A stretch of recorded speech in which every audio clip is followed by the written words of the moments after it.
Welcome back into the film room, guys. I'm your host, Erik Turner. Today, we're going to be breaking down the Bills and Dolphins game. We're going to do a full review, the offense, the defense, and even some special teams, which is obviously fun for me. But I'm joined tonight by Anthony Prohaska of Disguise Coverage, of course, one of our boys from the Cover One Sports Network. So, Anthony, welcome to the show, brother. Thanks. I'm excited to be here. Thank you for having me. And it's even better to be here after such a marvelous game and performance from the Buffalo Bills. First stringers, second stringers, third stringers, 20th stringers alike. No, I know, right? And, I want to start off with kind of your overall feeling of being, 13-3 headed into the playoffs. Like, what is your feeling right now as a Bills fan, man? As a fan, I haven't felt this way almost arguably my entire life. Like I've said it before on Disguise Coverage, like I was just a tiny baby during the 4 Super Bowl, so I didn't really have a feel of it. All of my Bills like memories that shaped me were like the Music City Miracle and losing to the Steelers in week 17 and just not being able to get there. So seeing a Bills team this dominant and this good as a fan is just so fun. And it's a feeling that I've never experienced. And from a logistics and a pragmatic standpoint, to see how the Bills became 13-3 and how they've played down the stretch and know the momentum that they're operating with and how they're, for all intents and purposes, firing on all cylinders at the most important part of the year and the most dire stretch of the season. They're checking every box, and it's thumbs up from every side, from a fan and from logistics. It's unreal. I've never felt anything like it. Right. And so you obviously just moved back into Western New York, back into the Buffalo area.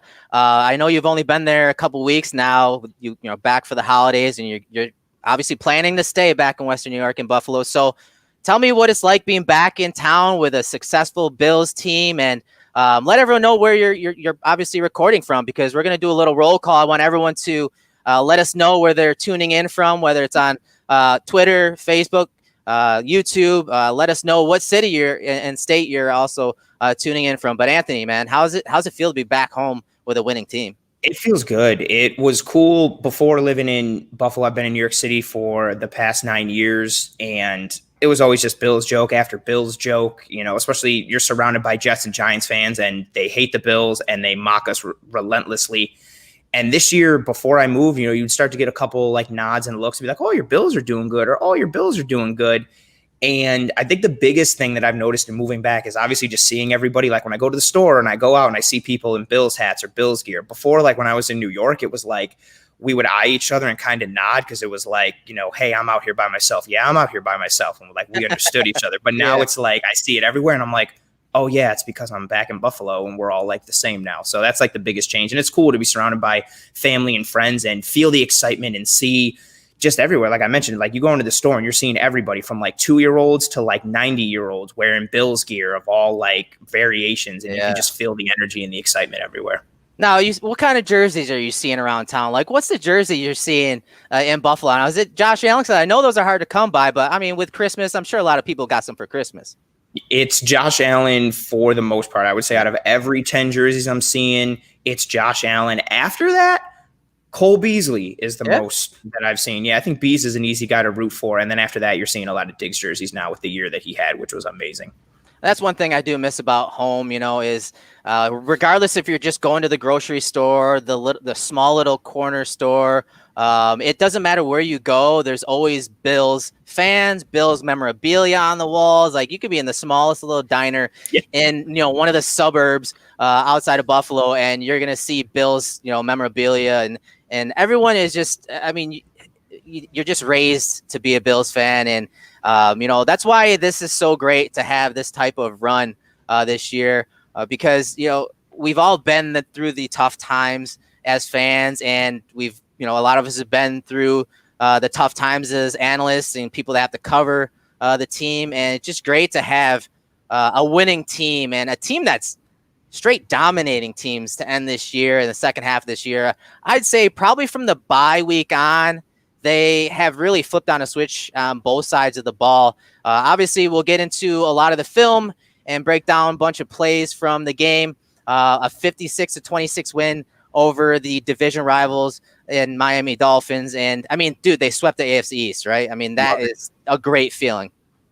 It was beautiful. Like to know not only that we won the AFC East this year for the first time since 95, but to do it in a fashion that was so, like, no doubt about it, dominance, almost wire to wire type of division win, and to be undefeated in the division and to do it in a fashion in week 17. I tweeted this out earlier and you and I spoke about it briefly. There were some Dolphins fans and people who thought the way the Bills, quote unquote, like ran up the score was classless or it wasn't right and so on and so forth. But you've got second and third teamers and fourth stringers who they don't know when they're ever going to see an NFL field again. Someone like Antonio Williams, who comes out and is an undrafted free agent and gets signed and is on the practice squad all year. He doesn't know when he's going to get another chance to put NFL game tape together. And he's playing for his job. He's playing for his life. And a Sean McDermott coach team, they always play hard. They always grind. But you knew that Miami was coming into this game feeling that same way. All they had to do was get a win, and they were in the playoffs. And the Bills came out and whooped the Dolphins to go undefeated in the AFC East and win this game, like you said, 56-26, knowing that a good chunk of it was played by backups. Yeah. It was just like the icing on the cake, the cherry on top, whatever verbiage or proverbial, cliche you want to use. It was a really beautiful way to put a nice little bow on the regular season in this year. Yeah, and I'm glad you mentioned, kind of the backups because it's something I tweeted out during the game. And, the Bills backups on pretty much both sides of the ball, we're working some of these starters, and especially when we talk about Mckenzie, Gabriel Davis against, Byron Jones and Xavian Howard. Those type of matchups should be won by the Dolphins starters, but it was a game. We'll start with the offensive side of the ball for the Bills because they're going up against what was, I believe, the first ranked defense coming into the week 17 matchup, right? Correct. They were first in points per game. I believe it was 18.8 points per game given up.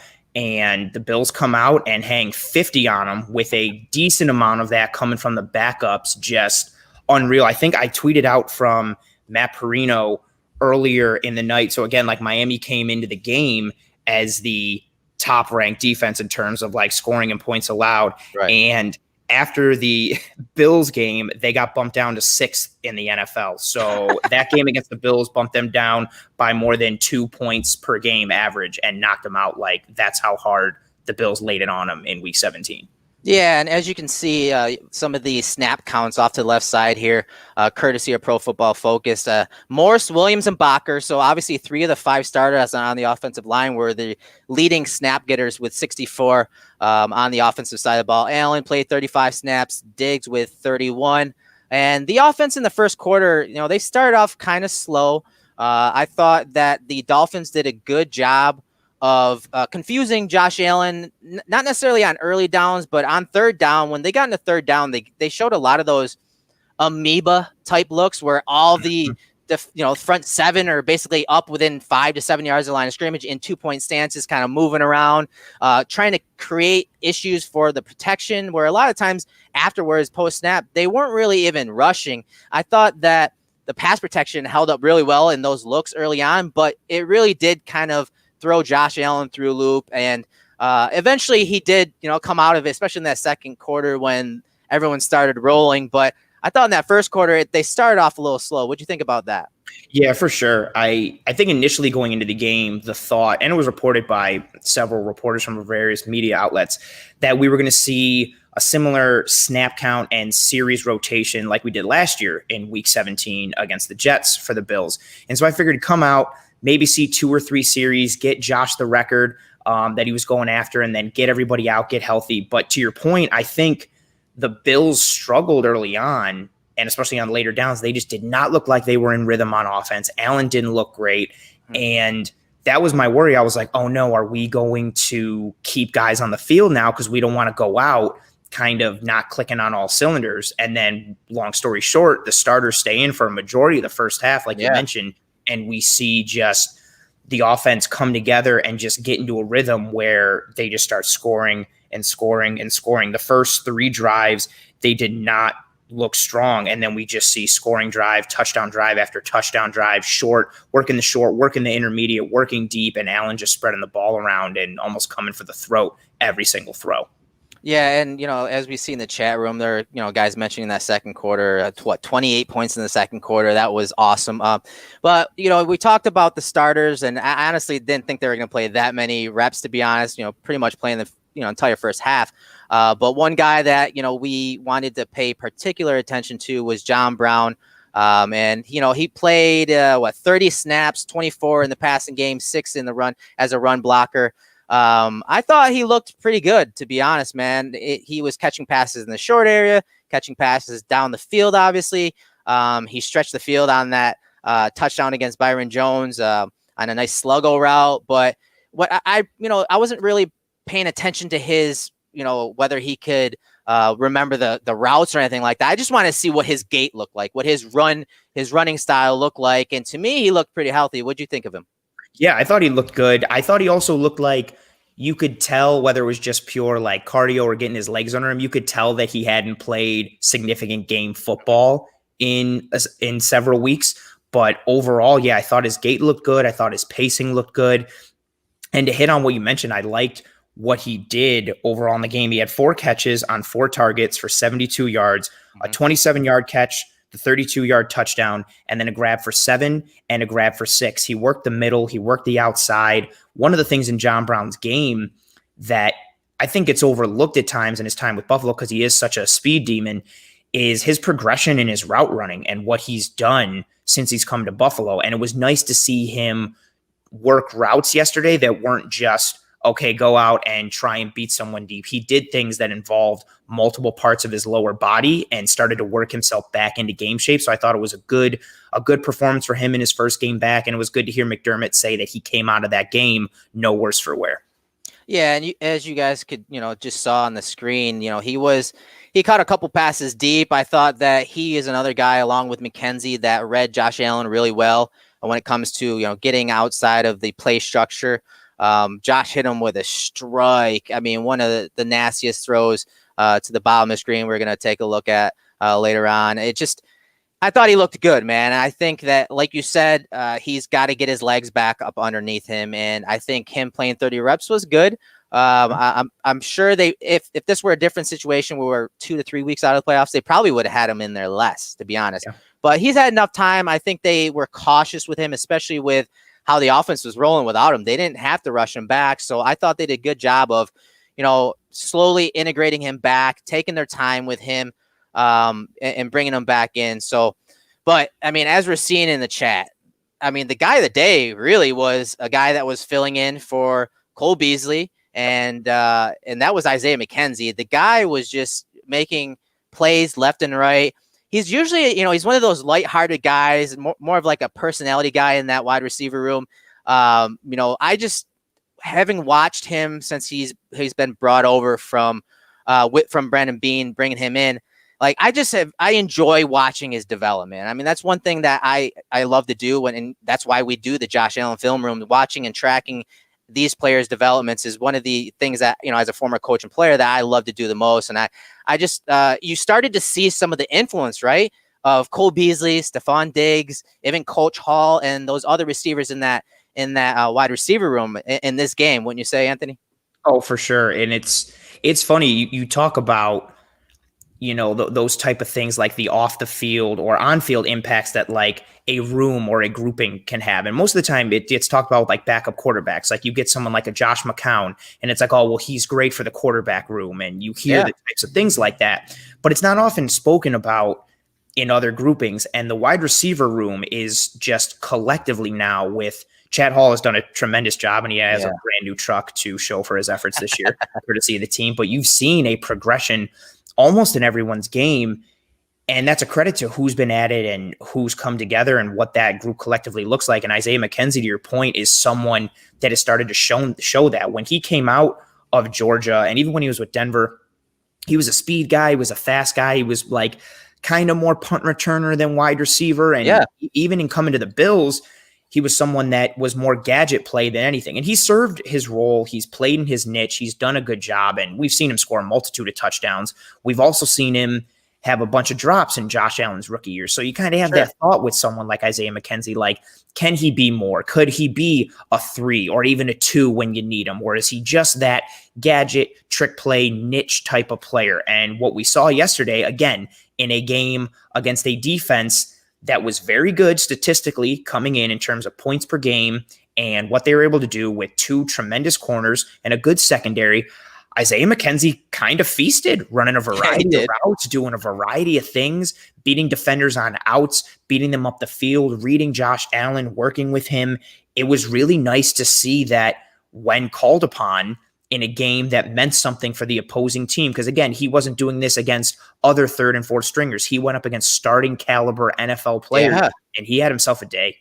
Yeah, and I'm glad you mentioned how, his speed was his main trait, coming out of college, but also when they brought him into Buffalo, because he was, again, that gadget guy, but he played at one speed. That was the main thing with him, and that's why what he did yesterday was so incredibly, overwhelming to see at his development, because he used, pace. He had a lot of stretch releases, slow releases, change of paces of his routes. I thought he did a great job. We're going to take a look at a couple of plays of improving, ad-libbing, as Josh Allen and Diggs always talk about.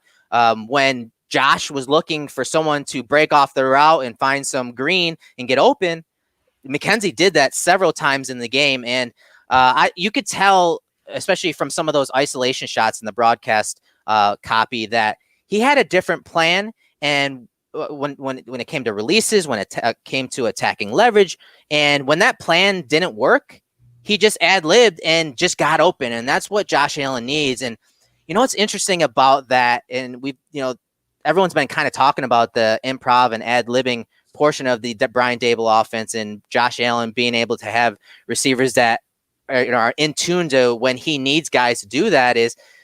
It's a thing that, when you look back at evaluating Josh Allen, it was almost a thing that we kind of dinged him for. Like, he has to live outside of structure, but it's becoming a thing where it's almost like a positive. It's not something that is seen as a negative association now.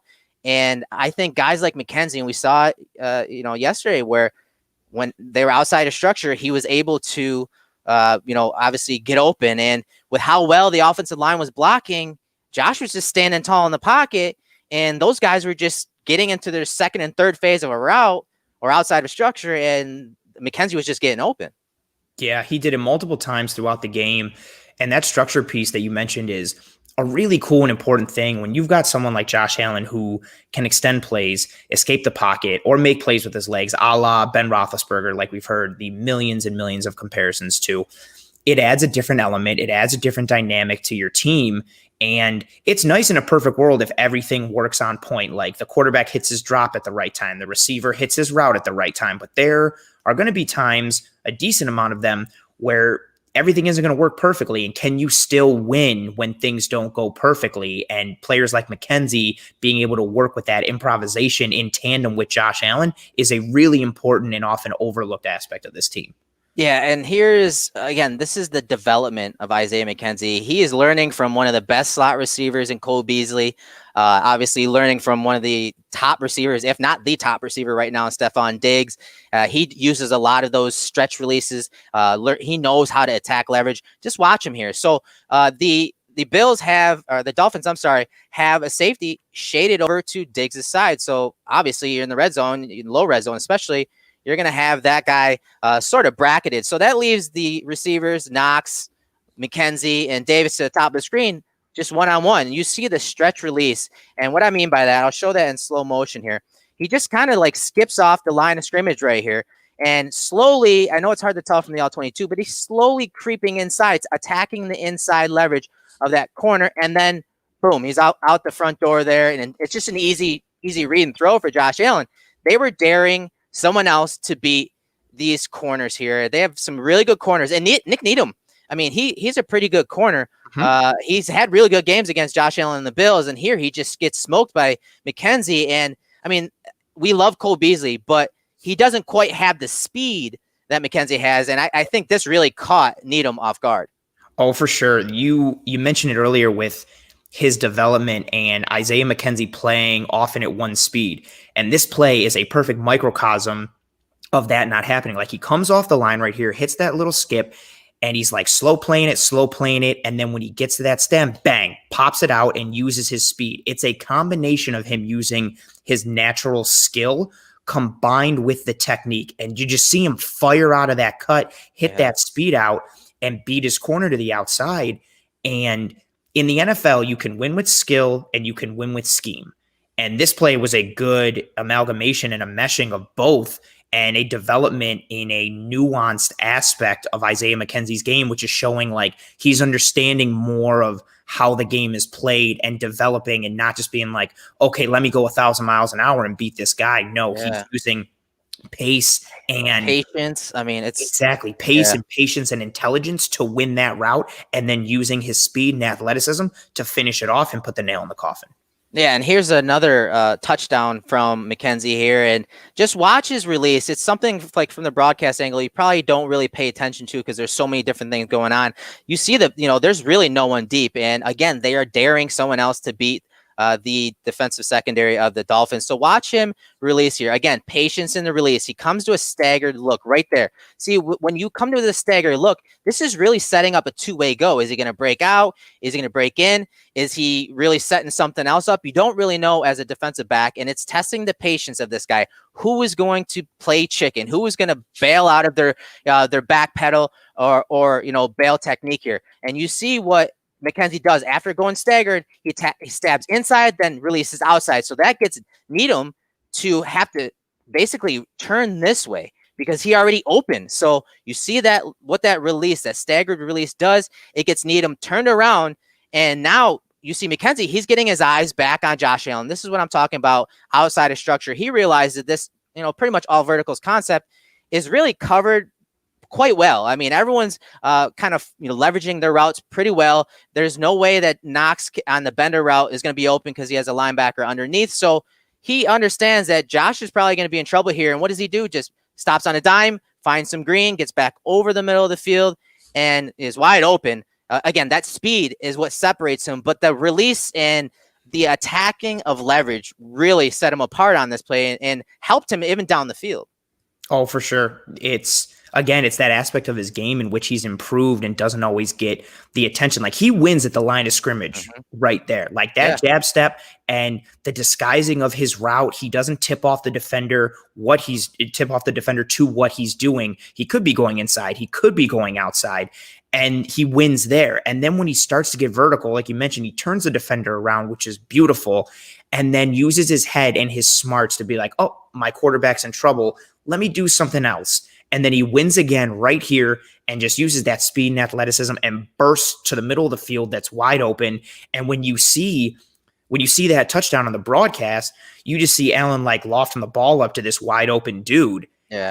And the reason he was so wide open is because of the multiple times that he won in that route. And it's at the end of the day, it's a more simplistic route in concept. He's just going vertical, but he added a little flavor to it and won multiple times and helped his quarterback out tremendously. Yeah, look how wide open he is there. It's great, man. I love the release. I love the disguise. Again, that decoy of the route. He gets into the blind spot of that corner, again, forcing him to turn back around. And then he just turned him around at the top there outside of structure. Another nice play from Mckenzie. But, 4th and 7 here, he not only contributed as a wide receiver, he had a great game as a returner as well. He had a nice kick return early in the game. And then here's the punt return against the Dolphins. And this is something as a punt returner, this is stuff that you really can't teach. And his speed does make a difference here, but I want you guys to take a look at Taryn Johnson. So here are the gunners. All right. Taryn Johnson and Dane Jackson are responsible for the gunners here. Those guys are taught to go right at the ball. And I want you to pay particular attention to Taryn Johnson here because Mckenzie catches it and Johnson does a great job of just staying with him.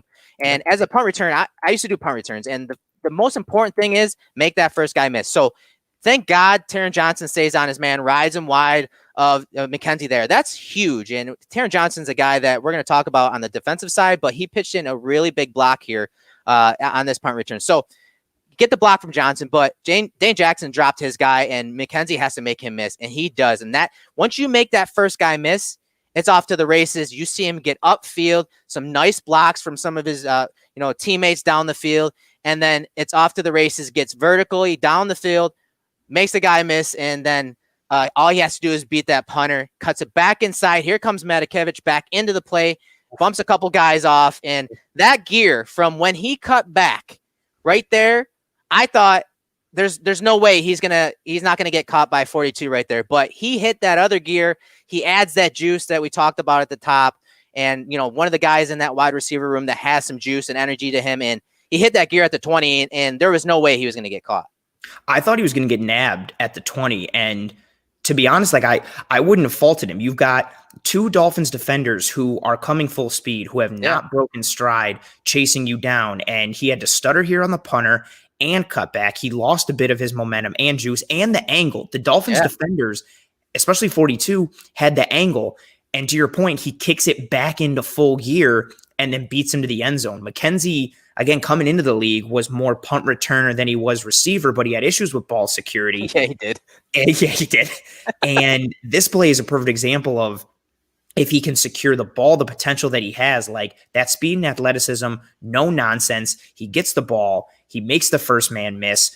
Big, major shout out to Taryn Johnson. We see so many times on a lot of Andre Roberts returns where someone makes that block and they get a block in the back or they get a hold. Johnson just rides his man out and allows Mckenzie a little bit of space. He makes the first man miss. He gets upfield right away, and he uses that speed, uses that athleticism, and houses it. The only thing that I didn't like about this play is I felt really bad for Roberts because he's been such a great return man all year, and he can never break a touchdown. And then Mckenzie literally gets like one and houses it, and I was just like, oh, this poor guy. Yeah. I mean, but that also shows you the importance of Roberts, the fact that he wasn't, playing. He has been such a big, explosive playmaker for the Bills special teams. And I know McDermott kind of touched upon special teams today, and he does as often as he can, because that third phase is super important to the Bills' success this year. There's no doubt about it. And after Heath Farwell's first season last year with the Bills, it was kind of rocky. But that's what I love about this, scouting franchise, this coaching staff. From the top down, they do such a great job of self-scouting, self-evaluation, and that growth mindset is preached. But it's also, they're out in front. These coaches and this staff are out in front when it comes to those things. And it was nice to see as a season overall, the special teams, whether it's Bass and Bojo, those guys having great seasons. And the team standing by these guys and watching them develop. I've seen a lot of comments already when we were talking about wide receivers and John Brown and about Knox and how people are sick of him. I mean, thank God this organization doesn't run it like the fans would like, because they would have given up on guys like Bass and Bojo and Klein. Like the list goes on guys that, need time to develop, need people to believe in them.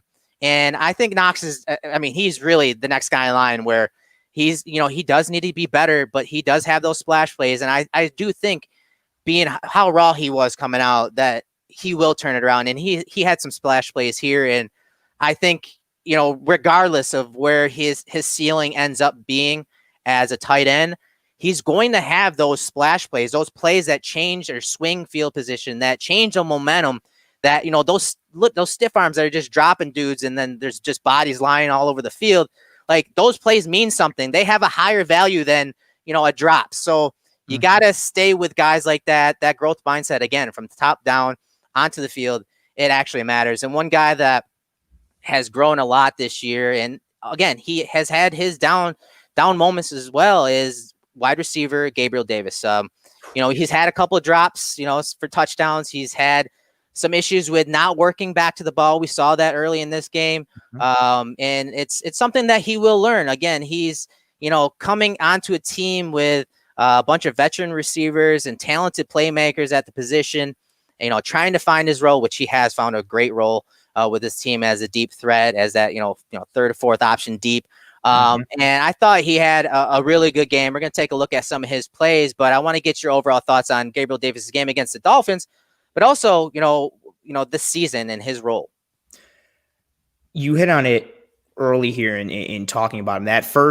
The first flash play was kind of negative for him. The interception by Barkley, it was a bad read by Barkley, bad throw, but also Davis didn't really make an attempt to try and come back and help the QB out and knock the ball down, which is something that in college was the opposite of what we saw with Davis. Even when he was like wide open, he's a guy that would high point the football and use his size and athleticism and strong hands to go up and attack the ball and bring it down. And he didn't.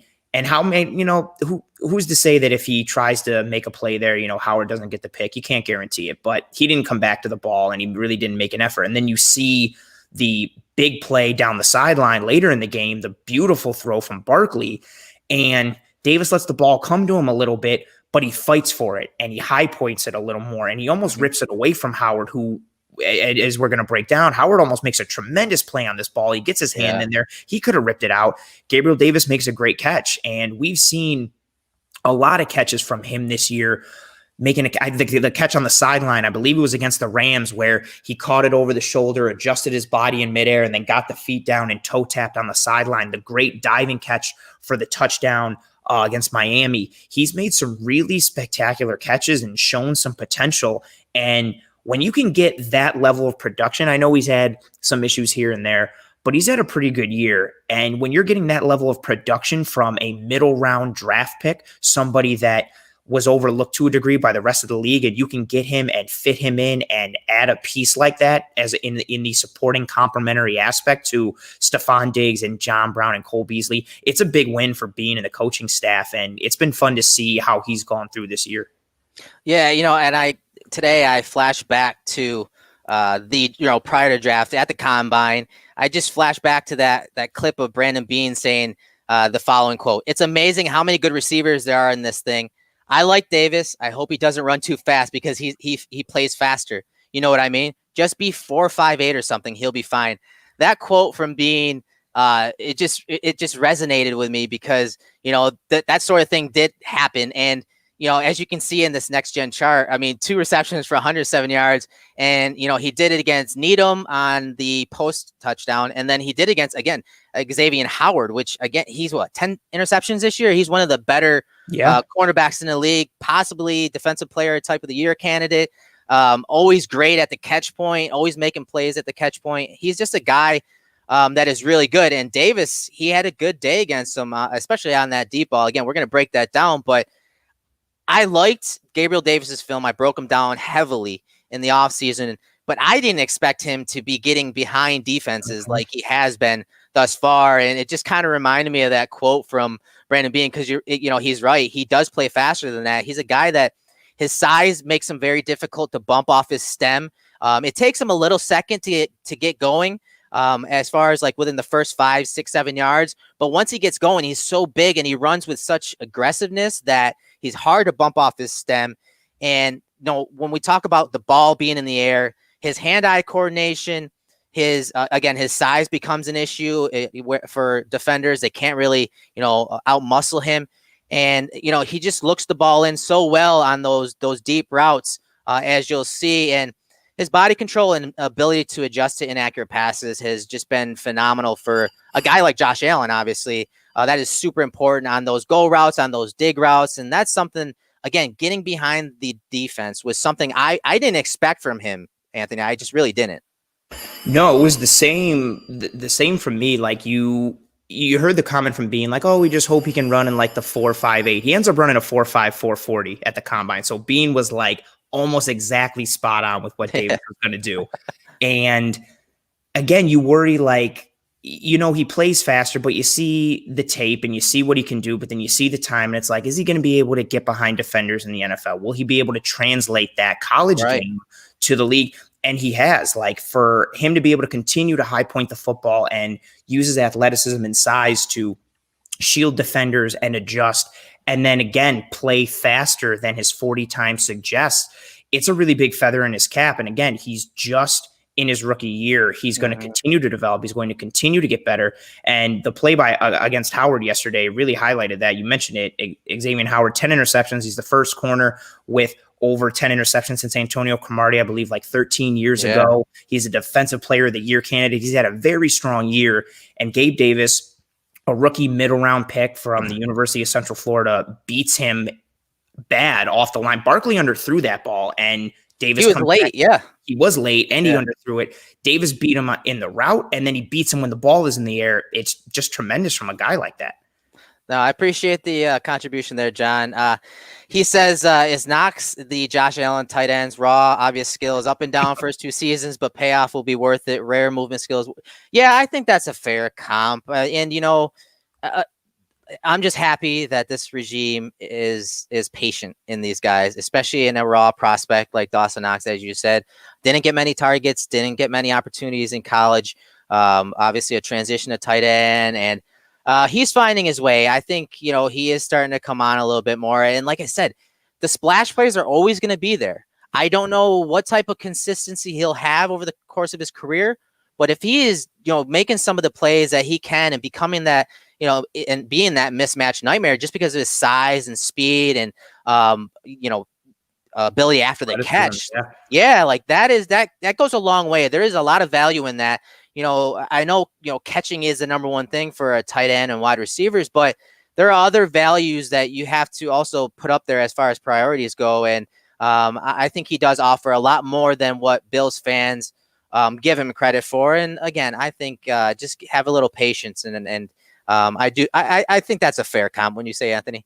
Oh, I think it's a super spot on comp from John. It's really funny how most ironically on point it is, like just that raw athleticism. You got to think too, like Knox at Mississippi, he didn't really have a chance to refine his game. He was I believe he was a converted quarterback to tight end. So he's still learning the nuances of the position, and he's learning on the job in the NFL. And I think to highlight to your point, you got to give guys a chance to develop and see what they can be. I saw some calls for his head earlier in the year and in the offseason that, we should bring back Jason Kroom, and Kroom should be ahead of him, and Knox needs to be kicked out. And it's just like he possesses these tremendous raw tools, and yes, he has to find his game and be consistent in the most important phase, which is catching the ball.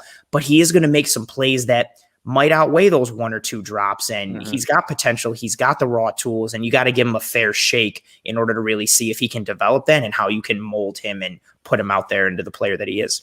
No, I agree. John, appreciate that there. Back to Gabriel Davis real quick. Let's just wrap this up so we can get to the film. But as a deep threat, so passes over 20 yards or more, he is third in touchdowns. He has 5 touchdowns deep on 10 receptions, 338 yards deep, and that is putting him at 13th. So he goes deep 32.8% of the time, and obviously is just a playmaker down the field, man. And let's get into some of his plays. It's 2 plays.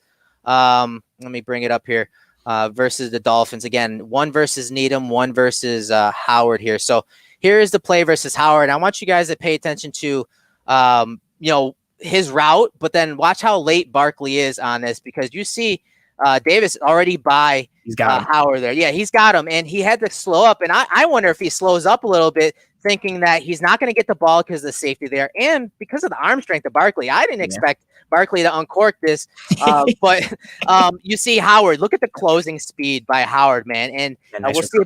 We'll see it from the end zone angle better. But watch the recovery from Howard and watch the arm. It's something I outlined from the broadcast copy on Twitter here. So here's the recovery from Howard, but watch his right arm.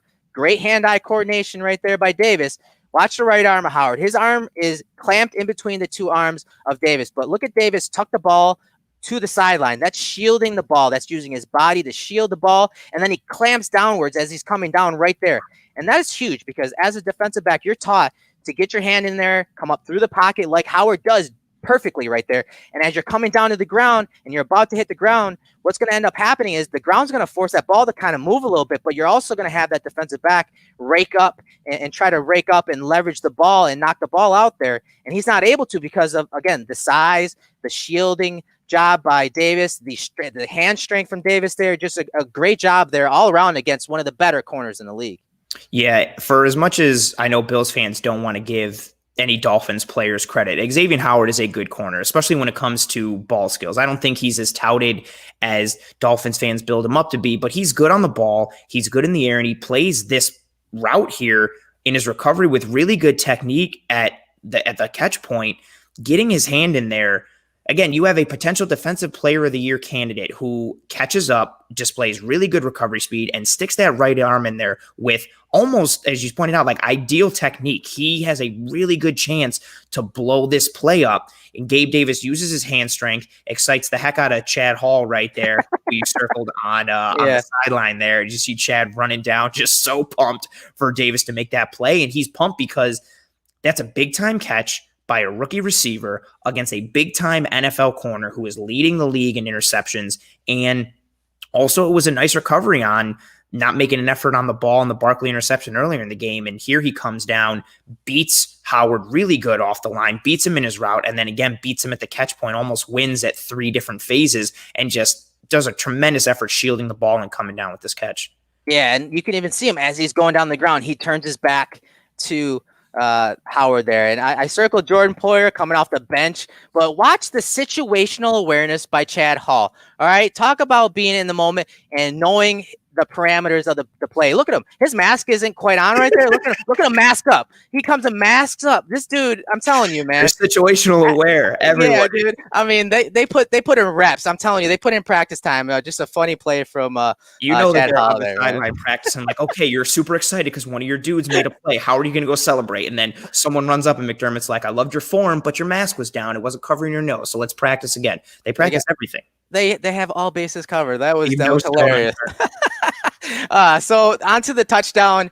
If you guys recognize this play, this post route, the deep over route, it's essentially the same play the Bills hit to Diggs on the short route last week for the big touchdown. They were trying to get it to Gabriel Davis on the post route. They ran it 2 weeks ago as well against the Patriots, but it wasn't there. But this was a play where you can't really tell from this angle, but good release. You see the release, and then once he gets going, he's going to separate, and he's just gone. But what I really loved about this play from the broadcast copy that you can't really tell from this angle is his hand strength on this play. The ball was placed beautifully, nice arc and trajectory on this ball, and he really brings this ball in with his fingertips, and that takes some strength in your hands. Just a great job of tracking it over his shoulder. Look at that. That is so difficult. You're at full speed. This ball's coming up over your shoulders, and you're able to catch it perfectly for a touchdown. I'm so glad he was able to stay up for the touchdown there. So what do you like about this play from Gabriel Davis? I like that he was taking the traits and things that he did well in college and continuing to use them in the NFL. So one of his main successful traits in college was his ability to track the ball in the air, and it is on full display here. You mentioned it. Like, that's, for as open as he is, that's not an easy catch. He is a ton of yards downfield, and he has to look back, find the ball, maintain speed and angle, and then, to your point, when you see it on the broadcast version, he catches that ball and it almost like it starts to go through his fingers. He catches it from like both of his ring fingers and his pinkies only, and snatches it and brings it in. And then the corner closes on him, almost knocks him down, but he maintains balance, gets into the end zone. Just that aspect of the game, like, and I know this play comes from Barkley, but ideally in a perfect world, he's starting, he's playing with Josh Allen. To know that you've got guys who are fourth on your depth chart who have this type of big play ability, not just the speed, but the ability to track the ball. And you're highlighting it right here. Like, his angle in this route is taking him across field, and Barkley puts this ball more upfield. Davis has to adjust his route, and he does it almost seamlessly. He doesn't lose speed. He doesn't stumble. He adjusts and he gets more vertical and narrows down a little bit, stays inside the numbers instead of going across field, and makes that catch more upfield than his route was initially designed. And he adjusts seamlessly and makes the catch and takes it in. And then he pulls off a really nice Victor Cruz salsa dance, much like Isaiah McKenzie did earlier in the game. Yeah, that I guess that's contagious. And that type of dance celebration really shows you the kind of footwork that Davis and McKenzie does have. So. That's the go back real quick on that. Hold on 1 second. Yeah. You'll see when from that end zone angle, it's perfect. When you see Davis going across the screen, go back a little bit right here. He's going across, and then you'll watch him right here. Instead, he bends it and he just starts getting more vertical. Instead of taking that sharper angle, he takes a softer one because he sees the ball already, tracks it, and gets more upfield. That's legitimately very good elite ball tracking from Yeah. a rookie middle round pick who hasn't seen a ton of playing time. And just right there, I'm going across the field, but he sees the ball trajectory from Barkley and instead changes mid-stride, stays on track, doesn't mess up his gait, doesn't mess up his footwork, gets upfield, makes a great catch and takes it in. This is a pretty play from this guy. I mean, just an awesome year so far from him. I'm happy. Like I really liked his game coming out. Don't get me wrong. I loved his releases and how his releases all look the same. And he ran a lot of post routes, a lot of go routes, a lot of hitches. So he had a very limited route tree. But this was one of those plays, putting that player in a role that maximizes what he's good at. And you saw all of those traits that got him drafted, that got, Bean and Shine and everyone in that front office to really like him and to draft him in those mid rounds. You saw those traits on display there. It was awesome play. I mean, we could literally break down that play for 10, 15 minutes, but we're going to move on. We're going to move on to the final standout on the offensive side of the ball. We've seen his name a couple times in the chat. Again, everyone, thanks for tuning in. We're doing a game review. Offense, defense has some special teams plays in there. If you're looking for the Josh Allen film breakdown, that's going to be tomorrow. Nate and I will be doing that tomorrow at 7 p.m. So obviously tune in for that. But we're going to start doing some of these full game reviews a little more for the playoffs, and then going into the offseason and definitely next season. So we appreciate everyone tuning in. So the last player is Antonio Williams, running back, obviously called up this week. I want to get your thoughts on what you liked about Williams' game here, and where does he stand in the future? I'll start with what you liked about this game from him. Oh, I watched this game with my dad, and I mentioned this to you off air. My dad had the comment of every time Williams ran the ball, you heard pads pop. And that's not something you see or hear a lot in today's NFL. And he finished every run. The broadcast mentioned how he fell forward on almost every run. He was showing agility that he showed a little bit in college, but just his ability to finish again against starters, against starting level NFL caliber talent. This undrafted rookie running back was finishing runs, getting low, running behind his pads, punishing any defender that came by him. It was nice to see him get upfield and attack the defense. It was also nice to see, to your point of how you spoke about how Gabriel Davis is being used in ways that stimulate and feed his success. It was the same thing with Williams. Williams at North Carolina was good in those zone schemes. He's not the shiftiest and the most fleet of foot, but he can make one cut and get upfield. He did it on the touchdown run earlier in the game against Miami, and it was nice to see him be used to his strengths and take advantage of the opportunity and show.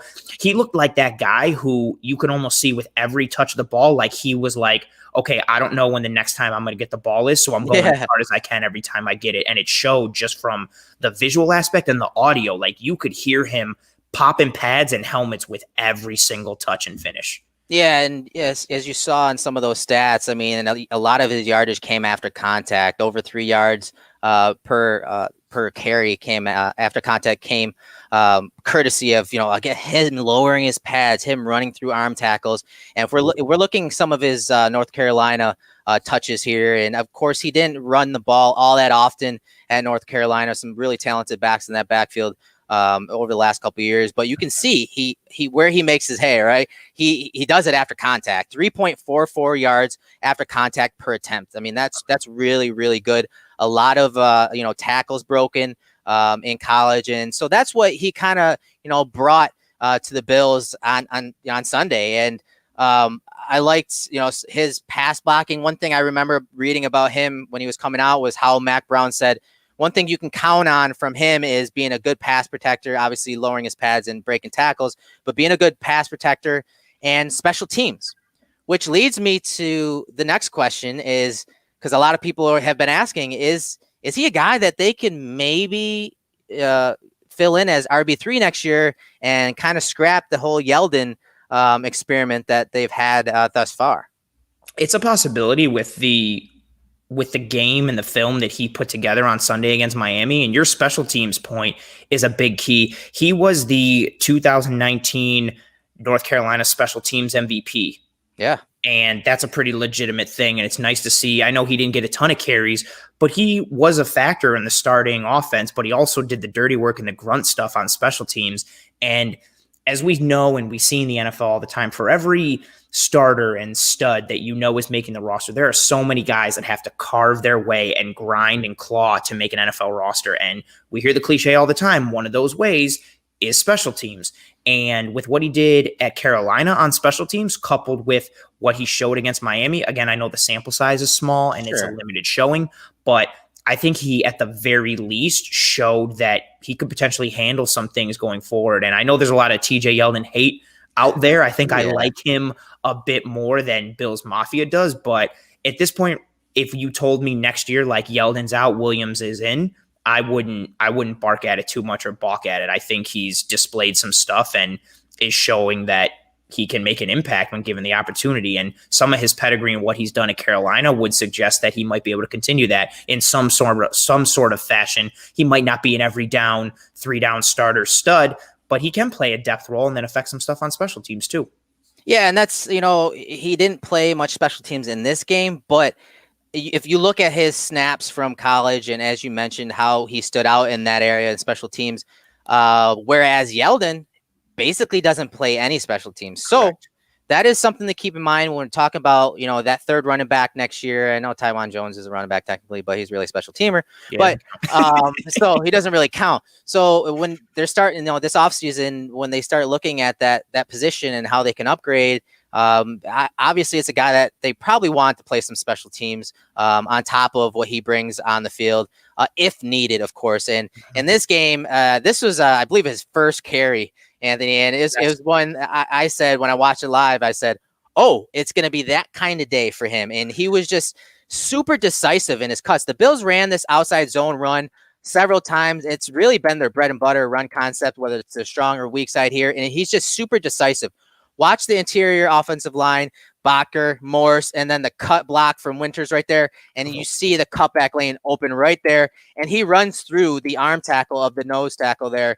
And again, covers the ball, lowers his pad, stays square. And then he's just punishing guys, punishing that safety coming from depth there and just finishing the run here against the Dolphins, man. Just an awesome tone setter for the game, right? Yeah. And this was the backups had come in. We're in the second half. And in my head, I was like, okay, let's see what the backups can do. Can we move the ball? Maybe Miami wakes up a little bit. Maybe that number one overall scoring defense shows up a little bit. And instead, you get this undrafted rookie running back who punishes multiple defenders on this play. And you just see the bodies everywhere. I was going to say, there's just like all these bodies left in the wake of the offensive line and Williams. And this play, this outside zone, is something that Williams succeeded on in college. And the finish is beautiful. Him running through arm tackles and shoulders. And I did the same thing. He ran it, and I was like, oh, okay, we just moved the ball up past the 40. Even if we get stopped on third down, we change field position a little bit. But this run here is so good. Williams gets the ball here, and you see it immediately. He sees that hole, and he cuts right upfield. He is designed for that type of scheme with how big of a back he is. Again, he's not the most agile. He's not shake and bake. He's going to see the hole, go into battering ram mode, and he's going to burst through the hole. And again, people are able to do that in college. That's fine. That's good and dandy. But can you do that in the NFL? And again, this is an undrafted rookie running back free agent who gets the ball here, is waiting. And as soon as he sees that hole, boom, he hits it. And then to your point, the nose tackle comes off his block a little bit and gets a chance. And Williams is just like, nope, I don't care. I'm just going to get a little lower and run right through you and then gain another 10 yards and carry a couple of defenders. That's again, to your point, that's such a tone setter. These are the backups. And you can see from the sideline a little bit there. Yeah. They're getting hype. That's a big time run from a guy who is quote unquote kind of like a nobody, just running through dudes. That's important from the actual logistics of field position and gaining yards and gaining a first down. But the emotional uplift and awesomeness of that, I know that's not a proper term, but it's just great. And it galvanizes people and gets dudes fired up. Yeah, and this was a play that got me fired up. It's another zone run to the weak side of the formation, so they're coming this way off the left side of the screen. But I want you guys to pay attention. As I said, there, the interior guys, Morse, Bakker got a lot of playing time, but there's a lot of backups in now. But Morse is the guy that really springs Williams on the touchdown here.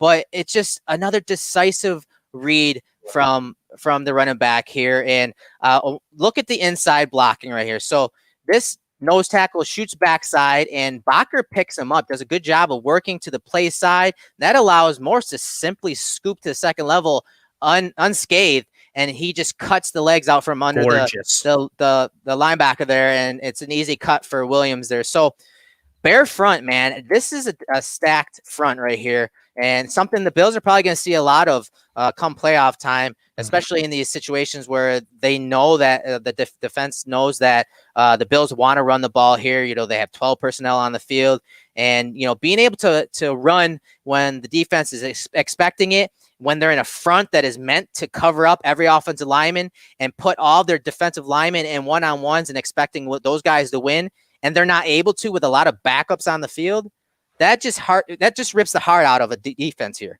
Oh, for sure. And you mentioned it when we were talking off air, like the only thing Williams really has to do on this is avoid the trash and the bodies that are left in the wake from Morse's cut block, which again is immaculate. Morse has had a couple blocks every week for the last several weeks that are just textbook and picture perfect. Takes out the defender completely, cleanly. All Williams has to do is make one cut to get to the hole, round it out a little bit right here to avoid the trash, and boom, cut to the hole, avoid the trash, get upfield, touchdown. And again, to your point, like Miami's out there at this point being like, okay, let's shut down the run. Let's cover our gaps. We come out in the Bear front, and Buffalo just, no, we're going to run backside and we're going to rip your heart out with the blocking scheme and with the finish. And it's just, again, it puts points on the board. It gets a touchdown, but it's also demoralizing mentally and emotionally to get just run through like that by second stringers. And it was textbook from Morse. He's a first string guy, and he's somebody that I'm hoping Bills Mafia has come around to appreciate a little more over the last several weeks, as he's just crushing it. And he's such an anchor, and he really opened that play up. But again, it was a good job by Williams, just seeing the hole, recognizing it, not messing around, and just getting downfield and finishing. No, it was good work from the offense. There were a lot of standouts on the offensive side of the ball. Obviously, there's going to be when you're scoring a 50 burger against the top defense in the league, apparently, per the statistics. Top defense. Yeah, exactly. So let's switch gears here. But before we do that, I want to say, thanks for everyone for tuning in and keeping the chat room live here. We appreciate it a ton. We're running a little long here, but, we're an hour deep into this film breakdown. We're just getting to the defensive side of the ball, and it's a defense that has really turned it on, the last few months. It's just hard to really point to one area that they've really just turned it on. It's like everyone's kind of just elevated their game, and the rapport had started to build, not just between the players on the field and the new players that are, thrown into this defense this year, but also the staff and their ability to adjust to their players. They're a staff, especially Leslie Frazier. He doesn't play a super complex scheme, but he just has does a very good job of disguising what he's trying to do. And they're just very sound. I mean, they're just a very sound defense, and they play very consistent. And they just obviously have changed some of the things they've done as far as schematics and being a little more aggressive and whatnot. But I want you guys to listen to this quote from Tua after the game. And I think it was actually today. They posted it online. He said that the Bills defense all played together. They can communicate things last minute and do things to try and confuse you. So there's the confusion element, and the communication last minute really is a testament to this staff, their consistency in their teaching, and really the guys that are, the leaders on that defense, the Micah Hydes, the Jordan Poyers, the guys that have all been together for several years now. They are able to do those things because the continuity on defense, especially at the second and third levels. They're a veteran group. They're well coached, and you hit a key point there. They don't do these overly sophisticated or complex things. This isn't, I know Rex Ryan is kind of persona non grata here, but this isn't like a Rex Ryan Baltimore Ravens defense where it's organized chaos and there's all these things going on. But what they do is a tremendous job of disguising their looks, disguising their coverage. Oh my goodness. Thank you so much, John. He's a tremendous supporter of disguise coverage and Cover One as a whole. Thank you, John. We greatly appreciate it. That's awesome, man. Frazier and McDermott and the defense do a good job disguising their looks, and they may be simplistic, but that their ability to play chess and have that mental impact on opposing offenses is so important. And we've seen a lot of final scores down the stretch, but I don't think it's been really or truly indicative of how well the Bills defense has played down the stretch. I know you've got some numbers in where I believe they're what, sixth in points per game and yards per game in the last last 9 games, currently ninth in yards per play surrendered. Point differential, they're plus 7.9, which is fifth. Yardage differential plus 43.9, that's ninth.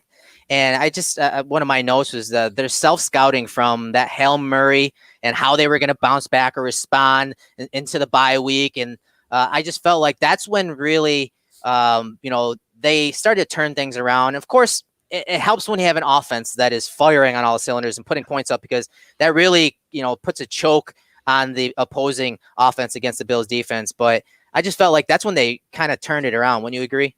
Yeah, I thought they started to uptick a little bit in the second game against the Jets. And I know it's the Jets, but they held them to 4 total yards in the second half. That's tremendous against any NFL team. I don't care.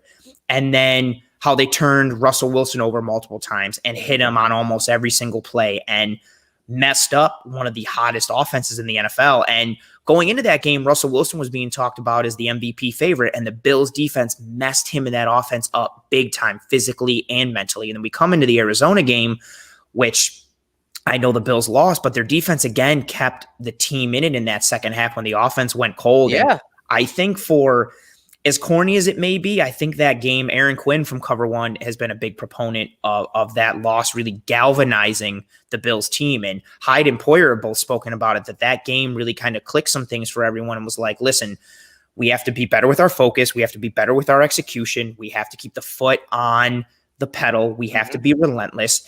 And that's what they've done coming out after that Arizona game. And I think you couple that mentality with the overall fundamental aspect of the Bills, which I was worried about the defense for a decent part of the season, and I'm still a little worried here and there about the run defense. But at the end of the day, McDermott and Frazier, and you hit it on the head with their self-scouting, their ability to course correct and identify, we're not doing this, we're not doing that, we have to get better. And you combine the emotional aspect of that loss and just everybody going, you know what, no more messing around, we have to do this, combined with the self-scouting and the course correcting that you knew the coaching staff was going to do. And I also think health has been a bit of a factor as well. Tremaine Edmonds, for as poor as he played, I know he's making some mental mistakes. He was playing kind of with one arm, and then, thank you, Rhett. That's tremendous. Again, feed me more film room love here and that. That's awesome. And Edmonds has gotten healthier, and Milano has come back, and we've seen Levi Wallace miss some time, and then he came back, and then Norman was gone. We've seen how successful that corner 2 platoon has been with Levi and Norman. And you combine all those things, and it, again, seems to be clicking all at the right time and leading to, again, you mentioned how good they've been in points per game and yards per game in the last 9. They're also, fun fact, I don't think many people know, they finished 3rd in the NFL in takeaways this year with 26. And for how great, everyone has lauded Miami and everyone has lauded Pittsburgh. Miami finished 1st with 29 takeaways. Pittsburgh finished 2nd with 27. The Bills finished 3rd with 26. So the Bills finished 1 behind Pittsburgh and 3 behind Miami. And I don't think anybody would tell you that or let you know that stat. They have been more aggressive in their calls and in their play style. Taryn Johnson is a perfect example of that with the style that he plays, which we're going to get into. And it's been a really nice thing to see, and knowing that we have that balance and that complement to how good of an offense that we have going into the playoffs. Yeah, I'm glad you mentioned Taryn Johnson. He's a guy we're going to take a look at. We're going to look at some of his film, and he finished this game with 5 solo tackles, 2 assists, 1 missed tackle, and 5 stops. And he does miss tackles from time to time. You see him become, reckless at times, and he's just a super aggressive player. I know he's a very polarizing player to a lot of fans. A lot of fans don't like him. They want him gone. But I think he is the perfect example of the kind of guy that this defense and this staff loves, because he's sort of like Milano.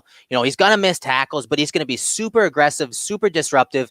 He's going to be very physical and just be a thorn. I always say thorn in the side of the opposing offense. I think he does a lot of things that this staff loves. He's got that dog mentality, which is something that you really can't teach. And when it comes to him in coverage, he's very good in zone coverage. He knows the overlaps in the coverages. He's obviously really intelligent. A lot of times, he is that guy that's communicating the coverage. Like, for example, when there's a bunch route to his side, he is telling, if you watch him, he's the one communicating to the corners and safeties behind him, hey, this is how we're going to play it. So he is a very important guy in the slot. And again, when it comes to run defense, and this is why I want to take a look at him, because he plays like a linebacker with that dog mentality. He's always clicking and closing and firing his gun, as I always say. And we talked about the scheme and how he fits into it. And yes, the scheme is it's simple as compared to, say, like the Dolphins, where there's a lot of checks and a lot of different nuances to their coverages and whatnot, a lot of conditions to their coverages. The Bills are a little more simpler than that. And their defense is simple, but what's great about that simplicity is the fact that, hey, when something goes wrong, they know what to do to fix it. It's almost like, the Rams offense. There are a lot of, it's a pretty basic offense as far as their philosophy goes. And there's just different layers to it. But when something goes wrong, they know how to fix it, and they know how to teach that guy. And they rely on that guy to learn from that specific situation and that specific mistake. And Taryn Johnson is one of those guys that has gone through some of those growing pains, especially this year. And it's just something that when it comes to his play, his execution is very consistent. And when he does mess up, he is able to learn from it, right? Correct. He was someone, I think, that was pretty, again, a good microcosm or indicative of how the Bills defense was playing in the earlier part of the year. I don't remember at what point it was early on the first quarter of the season. He was one of the worst in the NFL when it came to yards per target. He was getting beaten man. He was getting beaten zone. He was missing tackles, and it was just indicative of the defense as a whole. But to your point, again, when you've got a scheme where okay, player A has to do what player A does, player B has to do what player B does, it's easier, I should say, to course correct and fix some things. And that's what the Bills have been able to do. And as we start to take a look at this footage from Taryn Johnson, the key thing with me for Taryn Johnson, this is a 5'11", 192-pound nickel corner that brings the wood on every single hit. I've almost never seen a defensive back be that willing to come downhill and come downfield that quickly. And on this one, he reads the pull and immediately shoots his gun, fires through, gets into the backfield. And it was something that he did multiple times yesterday against Miami. Yeah, it's just great to see from him. And teams test him this way. They will start with a specific formation and then try to bump him and bring him into the box. And he does a great job on this play. As you said, we're going to break down a couple plays similar to this where he just reads it. Okay, that tight end's coming across the formation. Now my gap changes. Instead of coming downhill into this gap right here, the C gap right here, he's now bumping inside and he has to shoot this gap. And he's coming downhill with the velocity and aggressiveness of a linebacker there. And I believe it's Milano to come down for the tackle here. And again, he had 5 solo tackles in this game, and he just played so well in the box. Again, similar play right here where he has this one's beautiful. Yeah, tight end coming across the formation. And look where his eyes, just watch his helmet. Look where his eyes are. He's looking at the tackle and tight end. He sees a hinge block by the tackle. He sees the tight end coming back across the formation on a little counter trade type run. Just look how quickly he gets downhill. And initially this was his gap. Well, now guess what? Now it's changed. Pre to post snap processing, fires his gun, and then boom, I'm going to get and you see him fill right there against him. It's just so much fun to watch him against the run. And the reason I think this is important going into the playoffs is because that's how teams are going to attack the Bills. Let's face it. If there's a weakness on the defense, it's the run game, and teams are going to test this defense against the run. And it's guys like Taryn Johnson, because the Bills, as you saw on a lot of these clips, they kept in their nickel corner against 12 personnel. Here's a tight end. Here's a tight end. It's something that they've done pretty much since the Arizona game, since their bye week. Is they started to match up instead of putting a big nickel, a Dean Marlowe, a Saran Neal as that Buffalo nickel. They've kept Taryn Johnson in. And this is why he plays like a linebacker, like a big nickel. He's just not as big. Yeah, and when you face teams like this, like Miami, who the ability for them to go 12, but knowing that their 2 tight ends are athletic enough to run wide receiver type routes, especially Mike Gesicki, you need that nickel corner to be able to cover, but also get physical. And the big thing with this, you mentioned it. Look how quickly he diagnoses what's going on. He starts to come forward, and then as soon as he reads it, he shoots, and he comes forward with velocity, like you mentioned, and he comes forward with the proverbial or the corny bad intentions. He comes through, he gets low, and he just sticks the running back in the hole. And as we go forward in the playoffs, when again, ideally we're trying to win the Super Bowl, we got to compete against Kansas City. We have to compete against teams that can spread you out. and do a variety of things. This is a passing league in today's NFL, and Buffalo's base defense is a nickel defense. Taryn Johnson, I should say, I'm sorry, is a starter. And he's a nickel guy who can cover and function well in his zone and read things with his eyes and gain depth and not get lost in the shuffle. But he can also come forward like this. And that's something you're going to need when you play teams that are going to try and spread you out, but that can also run the ball as well, i.e. what Kansas City did to us in the first time, or i.e. what Baltimore may try to do if we have to come against Baltimore. Even Indianapolis, with their ability to spread you out and then run with both Hines and Jonathan Taylor, knowing that you've got a nickel guy that has no problem coming downhill and making an impact in the backfield. Again, you hit on it. He had 5 stops in this game. That's awesome. He was tied for the team lead, and he's a nickel corner. That's awesome. Yeah, here's another play where he just comes downhill and fills. And again, a lot of eye candy on this play. You have a little jet action across the formation. You see the linebackers, Milano and Edmonds, all bump to their left. Again, the gap's changing. So jet action is bringing this guy across the formation. The Bills are losing a gap on that side. So they have to bump gaps. And then again, that, tight end coming back across the formation. He's at the point of attack. The wide receiver is trying to push crack to him. Look at him just ricochet off that block. Outside in, outside in, and helps bring the running back down there with a nice wrap-up tackle there. He's just a monster inside the box, man. He does not waste time coming downhill, and that's what I love about him. Yeah, me too. His ability to excel in zone coverage and in run support is so important and vital to the Bills defense. And I still think he has some liability and vulnerability if he's getting matched up in man or against bigger guys. But because of the Bills' propensity to play zone coverage, which they do a majority of the time, he's successful in this defense. And again, it's bringing players in and setting them up for success, a la Gabe Davis and a la Antonio Williams in this game. The Bills have brought in players that they know, okay, this player might be terrible in so-and-so scheme, but with what we need of him and what we're asking of him, he can excel, he can shine. And when Taryn Johnson is on, he is somebody who flashes on almost every single play. And yesterday was a really good example of that really strong game from him.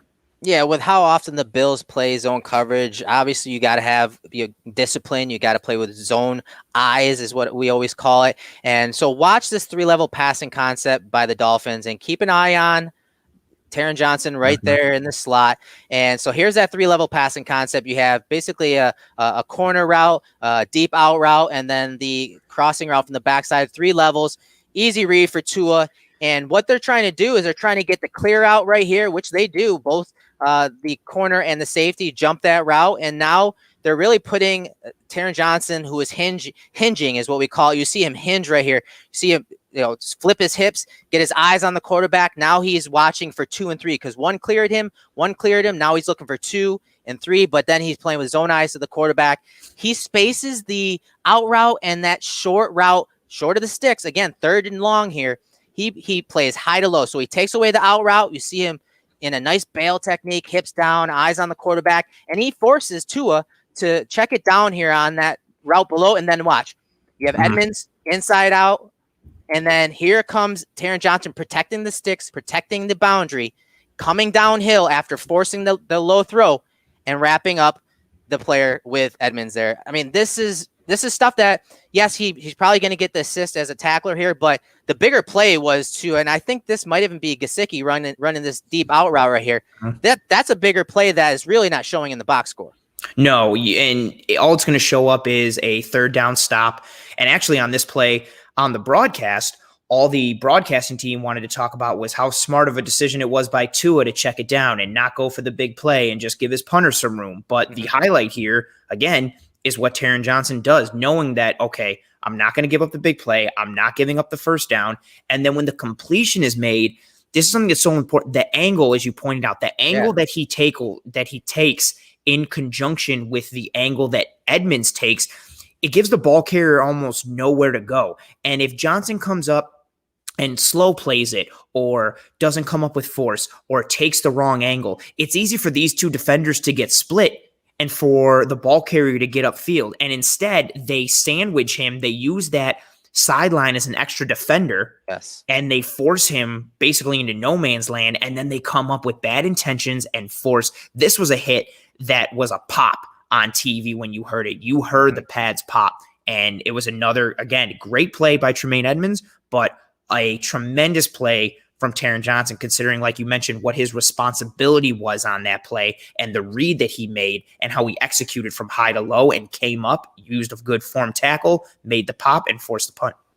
Yeah, he was fun to watch. And like I said, I think he's going to be super important once these playoffs start, because that's how they're going to test him, whether it's at 11 or 12 personnel. That's how they're going to come at him. They're going to come downhill, and he's got to play with that same aggressiveness that he has been playing with his entire career. Is he going to miss some tackles? Yes.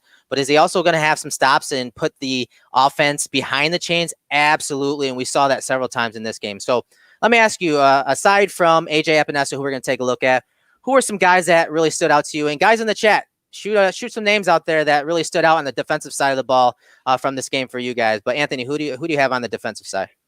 I really wanted to focus on the backups and what they did in this game, and there were several. Tyler Medikeevich, I loved what he did in coverage. He almost had an interception. He finished with a Pro Football Focus coverage grade of 90.5, which led the Bills. He had multiple plays in coverage, again, against Tua, against a starting quarterback, depending on how highly you value him.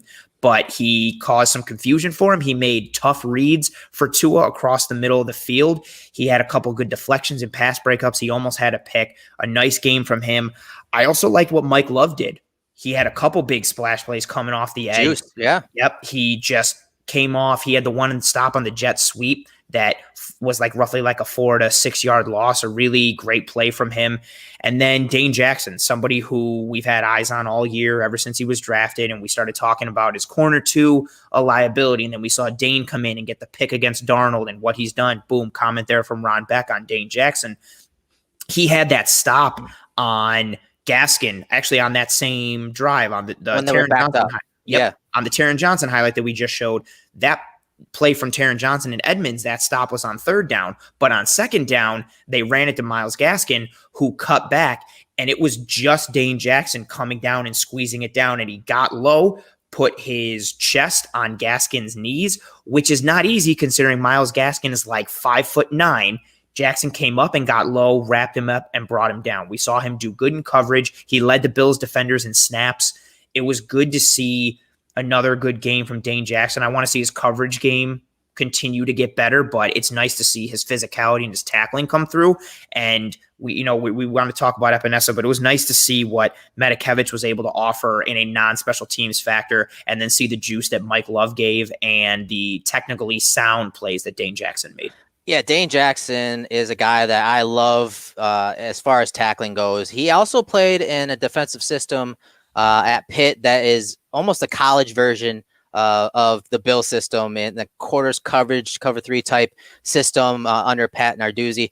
I love his tackling. He attacks the lower half. He does not. You rarely see him attack above the hips. He goes right for those legs, wraps and rolls, almost like what the Seahawks teach, that hawk roll. I think he got beat a couple times early.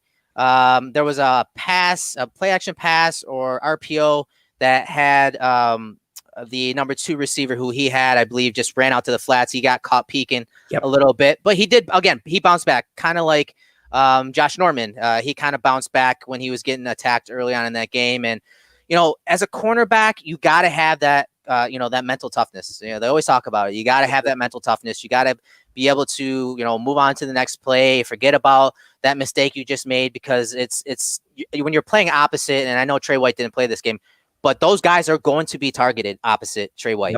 Yep. And so having that mental toughness and being able to bounce back from, getting targeted 10 times a game and giving up 6 or 7 receptions, you just got to minimize those big plays. And I think for the most part, Jackson did a decent job of that. And his tackling is going to keep him around. Yep. A lot of programs, whether it's in Buffalo or somewhere else. He is going, that play you talked about when Gaskin cut it back, the receiver there that was going to block the down man, I think it was a safety, he's executing what they call a push crack. So he's coming down, kind of like you saw in Taryn Johnson, trying to push that forced linebacker or forced defensive back off the ball there. And so that leaves Dane Jackson free, and he reads that. That's called a crack replace. He reads that push crack. So he has to come downhill and box that play in, contain that play in.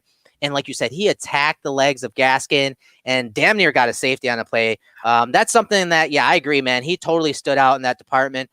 He was targeted a bunch of times, but I think overall this year, he's been a guy that's really played well, has been super competitive, and I think he fits what they really like at the position. And we talk about zone eyes, we talk about spacing. He does all those things really well. And then there's an element to him, not just as aggressiveness as a tackler. There's an element to him where when an opportunity arises, he will pounce on it, like you saw against the Jets. Like he comes off his guy and goes and makes an interception. Like if they can somehow develop him to do that a little more opposite Trey, that's what they want. That's kind of what they were expecting getting Josh Norman. He's more of an aggressive player. He's going to give up some of those deep balls, but as you saw, like if he's able to play it off coverage, play with his eyes, and come downhill and squat on routes, he can create turnovers. And I think that's what they're hoping they can develop with Dane Jackson. And he's showing the ball skills. He attacks the ball. There's no doubt about it. So I think he's fun. He's going to be a guy that's fun to watch develop and track over the next year or so. But the guy that, a lot of people have been talking about and whose game has really been trending upward has been AJ Epinesa, right? Yeah, just somebody who, again, our first pick in the draft. Well, technically not, because Stephon Diggs was our first pick in this draft. But somebody who I was high on him coming into the draft. I liked him at Iowa. I thought his motor and his effort on every play was somebody that could give you around 10 sacks every year. And then he didn't test off the charts, and he didn't have great measurables. And he's sitting there in the second round, and Bean snatches him up. And he's someone who I think a lot of Bills Mafia has had their eye on as we've gone by week after week, and he was inactive at several points early in the year. And yesterday he got a bunch of snaps, and yesterday, again, we talk about these microcosms. Yesterday was a microcosm of the progression he showed really since the Arizona game. He came on in that Arizona game, and then he got the head injury, left that game, but he's been showing multiple pass rushing moves, a variety of different technique aspects. The story came out earlier this week about how he's maintained losing weight, so it's allowed him to stay more explosive and fit at the NFL level. And we've seen him just flash on the screen, and he may not be getting home right away and showing up on the stat sheet, but he's somebody that if you're watching the defensive line, he's a factor on almost every snap that he's got there on the field. Yeah, and you can see some of the grades. If the grades are your thing, they're not really my thing, but you see some of the grades. He is trending up, and it's showing, regardless of the grades, it is showing on film that he has been playing faster. He's playing a lot more free. That explosiveness is definitely something that you do notice when you pop on the film. But this game, I felt like he kind of really put it all together. He had, four QB pressures, one QB hit, 3 hurries, only 1 tackle and 1 assisted tackle, but I thought this game, he really put it together from the standpoint of his pass rush plan and then executing that and then, kind of building on his strength. And it's something that if you watch his film, I'm sure you have, his main thing in college as a pass rusher was his long arm, whether it be his long arm, a stab chop, or a long arm with an arm lift. Like we saw him build on that against a guy he kind of annihilated when they played each other in college, right? In Austin Jackson, a high pick for the Dolphins from USC. And he, I want to say he almost had 10 QB pressures against Jackson the last time they met in college. And I believe that was a bowl game too, right? Correct. So he understood who his adversary was, and he understood and obviously scouted him before and knew how he could beat him. And that was with power. And that's why that long arm and his hand placement was so good in this game. And he had you could see the confidence. So, he went to it a lot, but he had the different layers and additions to it. And I thought that really stood out in his film. Wouldn't you agree? Yeah. His ability to beat Austin Jackson and get into his face and create those pressures basically from one move, but to be able to add those little different pieces and touches here and there and be able to have some variation. That's how you consistently stay winning in the NFL if you're an edge rusher. You can't just come with the same move every single time. For as great as Dwight Freeney was as a pass rusher, and we all talk about that spin move he had, he won in a variety of ways with his hand technique and coming outside and the chops and the long arm himself combined. He would do moves that would set up that spin inside. And seeing Epinesa progress this year and coming into this game again, seeing that he's able to use his bread and butter but add little wrinkles to it to continue to stay successful is great. Just look how I feel bad for Jackson on this play, but just look how he comes off the ball and just gets right into his chest. It gets me super excited and just pushes him so violently right into Tua, uses that arm, gets the extension, and just violently gets through him. It's beautiful. Yeah, and it's something that the Bills like, and this is why I like Epinesa, and I think that, why they drafted him so high is because he offers a lot of the same traits that made Shaq Lawson great. He's a powerful guy. His bull rush and ability to really push the pocket from outside in. So, a lot of times these pockets, look, here's your dish. This is what they often refer to as a dish. That's your pocket. That's the width of the pocket. And that's what the tackle is responsible for, maintaining the width of that pocket. Well, having a power rusher like Lawson or Epinesa, opposite Jerry Hughes, that disruptive, aggressive guy, the guy that can really has a free reign to do whatever. They want more of a power guy that has these long arms, those bull rush moves, those power moves to kind of hold that side of the pocket. So when Jerry Hughes, opposite that defensive end is, freestyling and being aggressive and sometimes just running by the quarterback, they have a guy that can contain the quarterback on this side of the ball. And I just like this play, it's a long arm. And then, so you see the stab right there, and then boom, he controls the wrist and just lifts that arm. He has control of Jackson there, and he collapses that pocket. So the width of that pocket is compromised, and he nearly swipes at the ball with Tua being a lefty. Tua does a good job of climbing the pocket here and getting out the front door. But that's a pressure right there for Epinesa. That's being disruptive, and that's, again, going to a move that really works really well for him. Yeah, being able to, again, win in a variety of ways and win at this level, it's not an easy thing. And it's even harder when you're not somebody like Myles Garrett, who just tests off the chart and has this ability to almost bend the laws of physics with his pass rushing moves. Epinesa has to rely on his technique and his effort. Here's another one too, like, again, coming quick off the edge, the running back comes to help out and almost chips him a little bit. And he basically nullifies the hell out of that chip with how quickly he gets back inside and almost makes it a wasted effort. And he swims back in and forces Tua to make this throw earlier than he wanted to. He gets Tua off rhythm and, again, gets upfield. And as soon as that running back comes to chip, he's like, nope, forget that, swims back inside, and he's got this clear lane. That type of progression from a rookie is tremendous.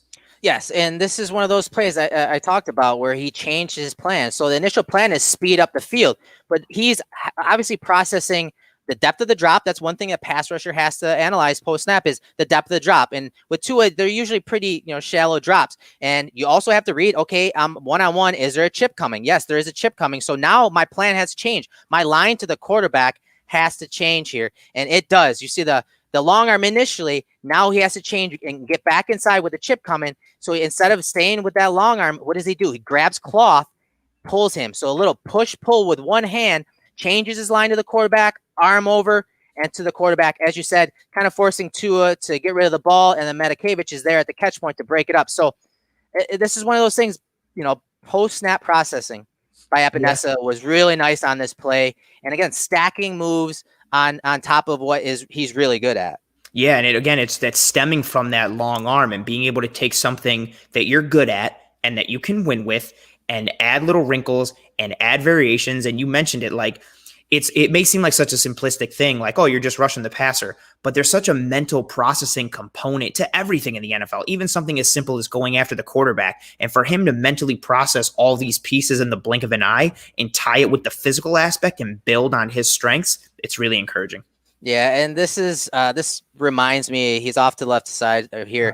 This reminds me of a play that he had against a left tackle in college against Penn State, where he just lifted the guy as the quarterback set up in the pocket, and he just, forklifted him. You see him with the long arm, and he sees Tua setting up, so he hit the top of the drop right there, and now he's just driving Jackson back. And Jackson is one heck of an athlete. For a tackle, he's a very good athlete. That's what the Finns are banking on. And he knows that his chest is wide open right there. So he just shoots that long arm and then just takes him for a ride. You see him kind of drop his hips right there and look at him just drive Jackson back and force Tua out of the pocket. Again, not getting home, but having a second wave defender, pass rusher like Epinesa on this play, being able to bring that power rush in here. It's something that the Bills are going to need this year in the playoffs and going into next year, because obviously they're pretty old at the position. So they need Epinesa to take these type of strides. And again, he just collapsed the pocket here. And he times it perfectly, like you mentioned, like right when he starts to he sets up the move, and then he sees Tua get to the end of his drop, and that's when he really, right here, boom, drives through and explodes through, because he knows that's the end point. That's where I need to get to. That's where I need to get to throw Tua off his spot. And it makes Tua roll out to his right, which is not his strength. And then we almost get, I believe this was the dropped interception from Marlowe that should have been his third. And you see Marlowe, he'll pound the ground after. Yeah. But it's just, again, Epinesa wins on this play. But in addition to the physical, the mental processing, and again, the timing of it. For him, he's almost like working through Jackson, but almost not paying him mind because he's got those eyes on Tua. And then right when he sees Tua set and stop his drop is then when he's like, okay, time to go. And he forces through Jackson even more and just, damn near upends him right into Tua. Yeah, good stuff from Epinesa. I thought he, again, put it all together. You saw a couple of variations there of his long arm. But John is asking, in honor of Brian Moorman, can we talk about the Bojo punt inside the one? I'll leave this to you. I'll say it's quite possibly the best punt I've ever seen. I agree with Greg on that one. It was beautiful. It made the household where I was watching the game jump up in jubilation. I thought it actually went into the end zone at first, and then I saw the bit of the black from the field turf kick up from the sideline, and I was like, no way he landed that inside the one. And it was a beautiful punt, and it's a cool year for him. He hasn't punted a lot. Josh Allen, I believe the final number was Allen finished with 45 total touchdowns, and Bojo had 41 punts, which is unreal for an offense. And he almost missed out on qualifying for like the top net or punting average because he hadn't punted enough, and he got to it in this game. He's had a strong year. And to John's point, it was a beautiful punt. And like you're saying, it might be the best punt you've ever seen. I don't think I can disagree with you on that. And it's not because we're homers or anything. It was just, it was beautiful. The way it perfectly went out. It was just another piece again, like that just stacks on top. If you're the opponent, like you're Miami, and then now you got to start inside your one, and it's just like, like this sucks. And then you get to see the great plays from Dane Jackson on the tackle near the goal line, and then Taryn Johnson. It continues to build on that. Really set all that up. 1,000%. Like it doesn't happen if Bojo doesn't have that awesome punt inside the one. So great point from John there. Yeah, the distance, the location, the backspin on it, it was unreal. It was the science of it. The physics of that punt was beautiful. And I mean, I don't talk much punting, but that one, I agree. That one deserves it. And it was that good, to be honest. So, hey guys, we appreciate everyone tuning in. We, appreciate the donations there.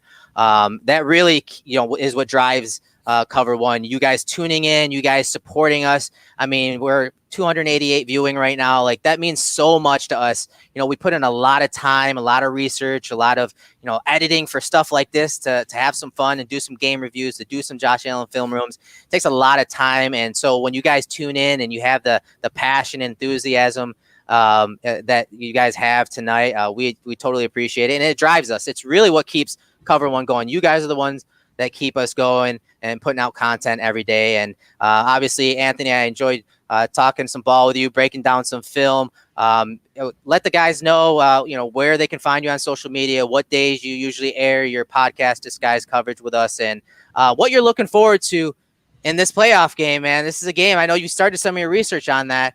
So fill us in on everything that comes to Disguise coverage and the game coming ahead.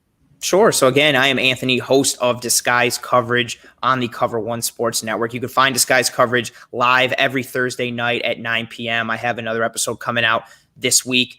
And you can find me on Twitter at @pro__ant. That's pro 2_ANT. I'm pretty active and regular on the Twitter. And when it comes to this week against Indianapolis, I'm looking for a win and hoping and expecting that for the Bills. But I'm interested to see the test that the Colts bring against the Bills. They have a strong run game. They have some studs on defense, and they've got a variety of quality players and quality veterans across the team. And they're led by somebody in Frank Reich, who Bills fans know well, and who's some good storylines.